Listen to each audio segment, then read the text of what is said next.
Hey guys, welcome back to another video. I'm recording this video for a Friday, which is supposed to be the Fancy Pigeon video day. But like I mentioned in my previous video, the weather's getting a little bit better, and I want to start moving towards other stuff other than just pigeons. I actually want to get back into gardening. Um, Unfortunately, it's still kind of cold, so I don't have too much going on. I did start planting stuff, peas, carrots, and so on. Mostly indoors. The peas I planted outdoors. It's kind of cold. They say germination doesn't happen unless it's over 40 degrees, and lately it's been over 40 degrees. But just planted them the other day. I don't expect germination right away. Um, Anyhow, so I'm actually gonna put this video on hold, and we're gonna move to a different area of the garden.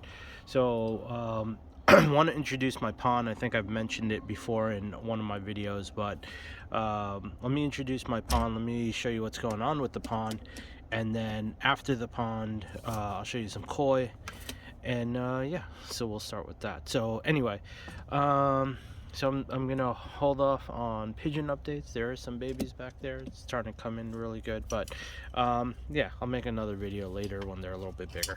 All right, so let me pause this video and move over to the pond. Okay, guys, we're by the pond. Okay, so dug this pond out last year, and it um, it took a really long time. I dug it out by hand. Definitely don't recommend it. Never dig extremely large ponds by hand. Just hire a contractor. Save your back. Save your time. Save money. I thought I was saving money by digging, and I would invite friends over and we'd dig and so on. And honestly, it was absolutely ridiculous. So my pond, I think it's 8,000 gallons. I don't know. It's 30 feet long, right? It's a perfect rectangle. It's 30 feet by 11 feet, and then I just decked around it to have a deck around it, so I could walk around the pond. Actually, my property is on a slope or a hill, so this is on the towards the bottom of the hill, but the ground was still sloped, so I needed to um, raise the back corner, sink this corner. So I just thought putting a deck around it would tie it together a little bit better. Built this deck by hand. Definitely not a deck builder. Don't know what I'm doing. I kind of wish I did it differently, and I might tear this deck up and then redo it. I don't know. I don't know if I have that much endurance at this point. But yeah, so here's the pond. This area of the pond starts out at about 2 feet deep. Once we go a couple of feet, now we're at 4 feet deep. Then we're literally at 5 feet deep, all the way to the skimmer. I have a couple of koi in here. I have 3 regular size koi, 2 giant koi. I shouldn't say giant. They're probably like 2 feet. I don't know if they'll surface and show their pretty face, but they're in here. Anyhow, had to turn the waterfall off, which is also one of the filters. It's a biofall, and it's back there. You can see it pretty clearly. I was trying to build rocks, and it looks pretty good during the summertime. In the wintertime, it's pretty clear. And then the thought on this is, like, as these green giant arborvitaes grow, they will kind of get closer and sort of hide that box a little bit. And then I got plants on the other side, so in the summertime it actually starts to hide some of these plants. I meant some of that biofall, but right now, because it's winter time, the foliage is not there, so it's not covering it up as well as I'd like it to. I'm sure in the summer I'll take more video, and then there's going to be a lot more plants, and it's going to look kind of different. I would say pretty different. Anyhow, a bunch of rocks. And what's interesting with these rocks, I actually went down to a river, and in upstate, and actually it was Poconos. I think it was the Poconos, and I collected a lot of these rocks by the river. So just think, like, collecting these rocks, they're super heavy, putting them up in my SUV and lugging them back all the way to New York. So that was an adventure, but I do weird shit like that all the time. Oh, here's one of my koi coming to the surface. I don't know if you can see it. Actually, it just looks like a kind of an orange blob.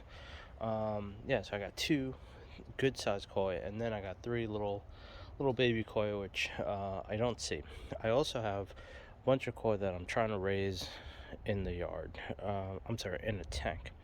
Other than that, I started building out the filter. So here's the skimmer. The skimmer has two UV sterilizers, which I pulled out.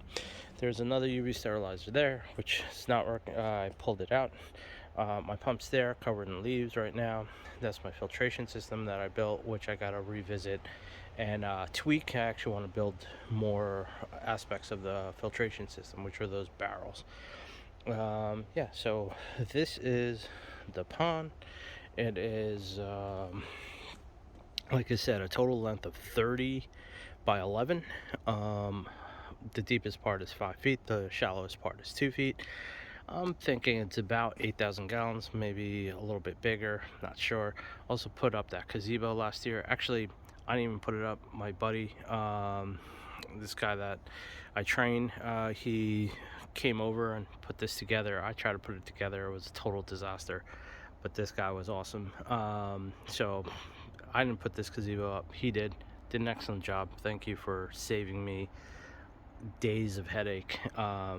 And I don't know how he did. It was crazy. We had ladders, and he was like balancing on the ladder, and I put all these obstacles, these little plants in the way, and he still managed to do it. All right, let me go inside, and then from there show you the koi pond, and yeah, we'll go from there. So yeah, pond, one last quick view. 8,000 gallons, 11 by 30. Planted all the plants back there, and yeah, that is it. All right, so let me put this video on hold and go inside, show you the baby koi that I want to introduce to this pond during the summer. So we're up in my bedroom, and these are my koi. I have a 55-gallon tank here, and basically what I'm trying to do is I'm trying to raise these koi in this tank, and this summer I'm going to release them into the pond outside, which is 8,000 gallons. So what happened was, at the end of the season, a place where this nursery that sells koi, my friend works there, he was like, hey, they're 50% off, or they were on like super discounted rates and stuff. These are supposedly all imported Japanese koi. You know, sometimes I can't tell what's imported and what was bred here, to be honest with you. But anyway, so these are all supposed to be imported Japanese koi. They're on sale, 50% off. I was like, you know what? Let me pick some up and throw them in the pond. But made kind of a silly mistake. I have a second pond project that I'm working on. I call the Predator Pond. And in the Predator Pond, I'm going to put largemouth bass, pickerel, any crazy predatorial fish that I could catch that's legal for me to keep. You know, obviously I'm not going to try to break any laws or anything, but if I catch like a big trout, or I catch a big bass or whatever, instead of trying to flay it and eat it, I'll throw it in the predator pond. So since the predator pond is not ready, I caught this bass. It was really cool, and I was like, you know what, I'm gonna throw it into my big pond. So I throw the bass in the big pond, and guess what? Bass eat other fish. So I can't throw these guys in the big pond right now, because I have I have a bass that will kill it. So I got to figure out how to catch that bass. 8,000 gallons. I'm probably gonna throw a lure, fish and line it. Kind of funny fishing in my backyard, getting this getting this bass out of this pond, which is you know, a good size. At least for me, it's a good size pond. I'm sure people have monster ponds, but 8,000 gallons, good size pond for me. Eventually, when I do the predator pond, I think that's going to be like very close, maybe 6,000. It's on the trail. I always talk about it when I'm walking through the trail area. I'm like, this is going to be the predator pond. So hopefully we'll have the predator pond ready this summer or by the fall. Then I got to build its filtration and all that stuff. So I might not even be able to add fish this year. Probably add it next year. But I do have a 300-gallon Rubbermaid tote, which holds water.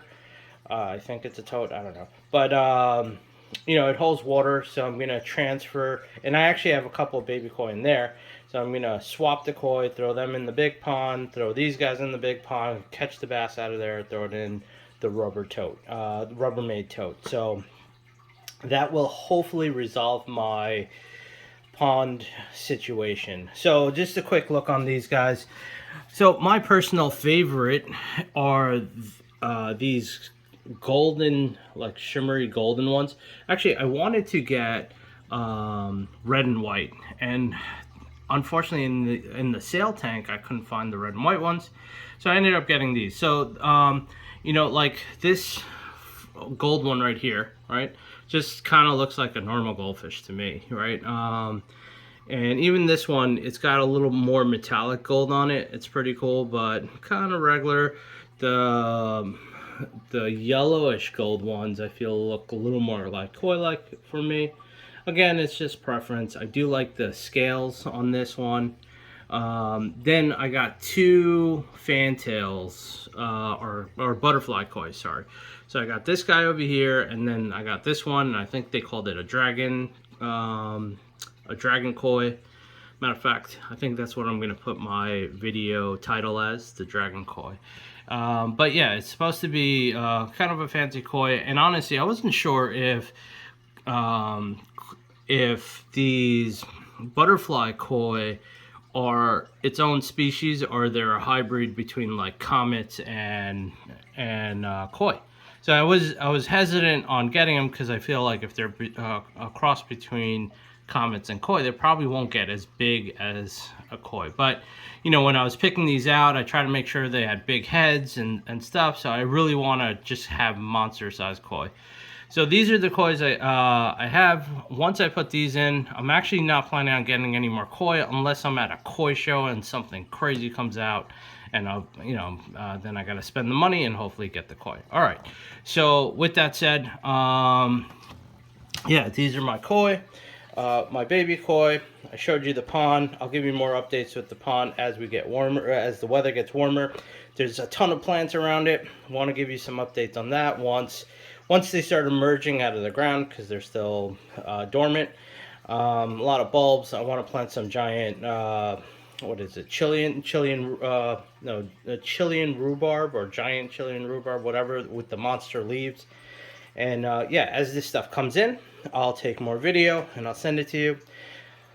Anyhow, trying to grow the channel. I appreciate anyone that leaves me comments or watches or subscribes. If you like the content on these videos, definitely subscribe and hit the like and share it with anyone that might also enjoy it. Yeah, so that is it, and I hope you enjoyed my video, and that's it. I'll see you on the next one.